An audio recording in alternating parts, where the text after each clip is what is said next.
ராசாச்சி நல்லா இருக்கியம்மா? கவலைப்படாதம்மா, உன் துக்கமெல்லாம் சந்தோஷமா மாறும். இன்னைக்கு ஜெபம் பண்ணிய மகராசி, எத்தனை மணி நேரமா ஜெபம் பண்ண?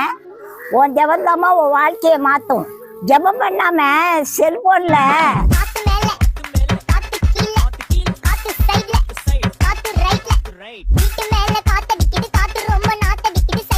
இதே பாத்துக்கிட்டு இருக்காதம்மா.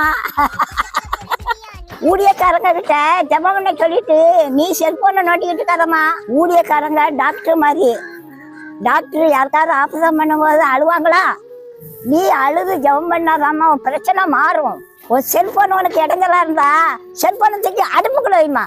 மகராசி கோவப்படாதம்மா, ஆட்சி சத்தியத்தை சொல்றம்மா. அந்த சத்தியம் தாம்மா உனக்கு விடுதலை தர முடியும். சத்தியத்துக்காக தாம்மா இயேசு உயிரே கொடுத்தாரு. அந்த சத்தியத்தை நம்பு மகராசி, நீ நல்லா இருப்பமா.